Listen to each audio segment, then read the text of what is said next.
ओम विश्वानि देव सवितर्दुरितानि पराशु यद्भद्रं तन्नाशु।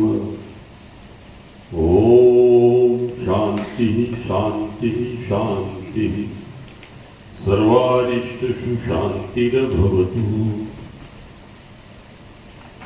आत्मीय भाइयों बहनों, गुरु पूर्णिमा की पावन बेला पर आप सबको बहुत सारी शुभकामनाएं देता हूं। भाइयों बहनों, ये विशिष्ट कालखंड है जिसके हम सब लोग साक्षी बन रहे हैं। ऐसी पावन बेला पर इस पावन पवित्र प्रांगण में हमारे ज्येष्ठ भ्राता, हमारे मार्गदर्शक, जिनके कुशल प्रेरक नेतृत्व में प्रकृति का यह श्रृंगार और युग की प्रचंड प्रखर मांग, जिसकी प्रतिपूर्ति के लिए अपना समग्र जीवन जिन्होंने अर्पित किया है, ऐसे बड़े भाई आदरणीय गौरीशंकर मुकाती जी, भारतीय जनता पार्टी के हमारे जिले के माननीय अध्यक्ष श्री राजेश जी वर्मा, हमारे बीच में सम्मानित श्री गणेश जी मुकाती, हमारे बीच में हरदा के लब्ध प्रतिष्ठित चिकित्सक सम्मानित श्री विशाल जी, हमारे बीच में जिला पंचायत के माननीय अध्यक्ष श्री गजेंद्र साहा जी, हमारे बीच में हमारे भारतीय जनता पार्टी के जिला महामंत्री सम्मानित श्री देवी सिंह जी शाकला, हमारे इस मंडल के माननीय अध्यक्ष श्री नवनीत पारासर जी, हमारे बीच में हमारे ज्येष्ठ श्री मनोहर लाल जी शर्मा, डॉक्टर मजुमदार जी सहित सभी हमारे आत्मवत मित्रवत सभी बंधु बांधव, शक्ति स्वरूपा, देवी स्वरूपा सभी बहनें, भाइयों बहनों, हम सौभाग्यशाली हैं कि भारत भूमि में हमारा जन्म हुआ। मित्रों, ये वर्तमान काल, इसको यशस्वी प्रधानमंत्री जी ने अमृत काल कहा है। मित्रों, इस कालखंड में जो ध्यानी है, ज्ञानी है, योगी है, तपस्वी है, साधक है, सिद्ध है, यति है, जो रायगत्ती भर में दीवार के उस पार के दृश्यों को देखने की जिनकी सामर्थ्य विकसित हो गई है, या काया के मूलाधार से सहस्रार के मध्य में अगरबत्ती जलती इतनी भी कोई रूहानी रोशनी किसी की चेतना में चैतन्य हो गई है, तो प्रकृति के संकेतों को वो महसूस कर पा रहे हैं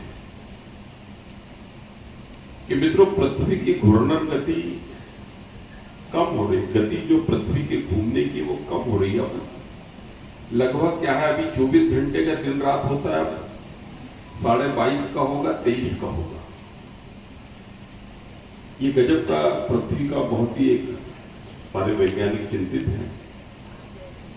उत्तरी ध्रुव और दक्षिणी ध्रुव से जिस तरह से बर्फ पिघल रही है, और समुद्र प्रातःकालीन ध्यान में अगर आप देखोगे तो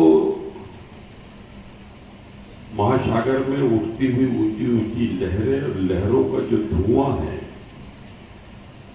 उसपे ये 18-19% भूभाग दिखाई नहीं देता, पूरा जलमग्न है पृथ्वी। और इसमें भी 9-10% भूभाग पे मानव जाति रहती है। से इसमें तो मरुस्थल है, पर्वत श्रृंखलाएं हैं, ऐसे स्थान है जहां हम अपन रह नहीं सकते। दलदल है, ज्वालामुखी है, भूकंप।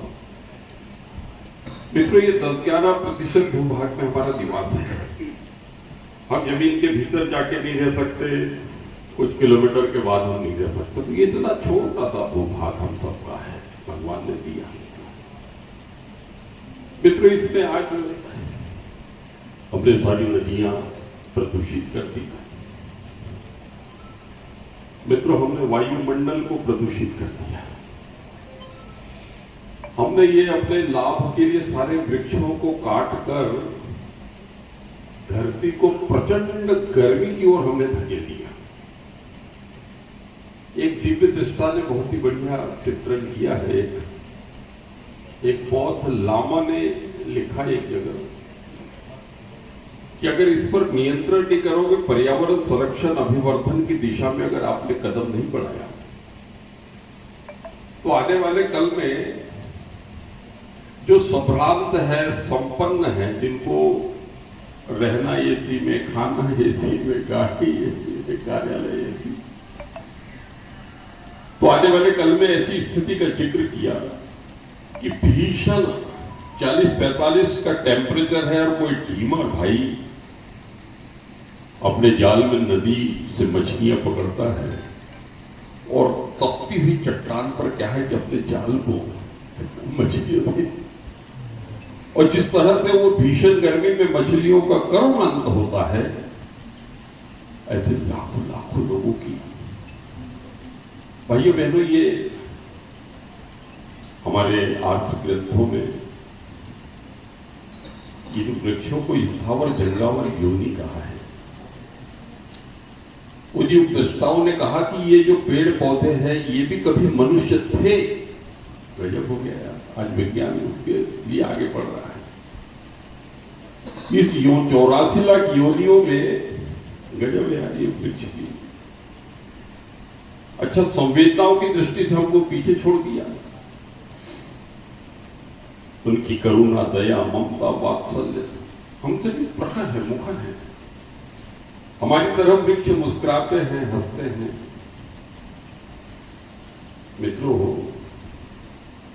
हमारी माँ कहती थी, बेटा शाम हो गई है, इसकी पत्ती नहीं तोड़ते, वृक्ष सो रहा है, तुलसी को नहीं छूना बेटा, तुलसी माता सो रही है। यार गजब था यार।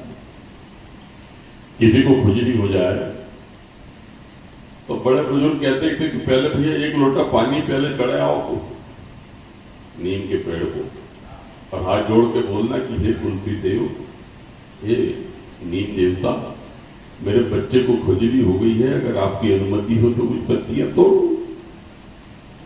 कुछ पत्तियां तोड़ने के बाद में जब बच्चा अच्छा हो जाता तो फिर 1 लोटा जल उस नीम के वृक्ष पे चढ़ा के उससे के प्रति आभार व्यक्त करने की, आपकी कृपा से मेरा बेटा स्वस्थ हुआ, मैं मेरे बेटे की ओर से आपका आभार व्यक्त करता हूं।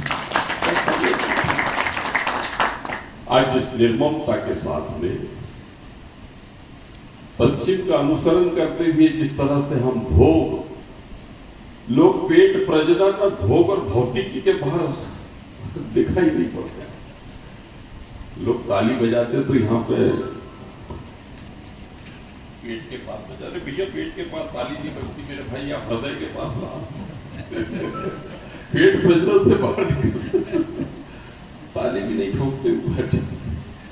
मित्रों, जैसा कि ये जो समय है, इस समय में सारे तांत्रिकों ने कहा कि मृत्यु के बाद में दीर्घावधि तक क्या है कि चेतना ये 60-70 साल में थक जाती है, तो बहुत विश्राम करती कुछ समय, तो उसके लिए वृक्ष ही, एक वृक्ष पे अपना आश्रय लेके वो जीवात्मा दीर्घावधि तक विश्राम करके फिर से जन्म लेने की यात्रा पे निकलती है। वाह यार, अरे भैया मरने के बाद में आश्रय जहां हमको लेना है उसकी चिंता नहीं कर रहे हैं। मरने के बाद में कम से कम 5-7 कितनी लगती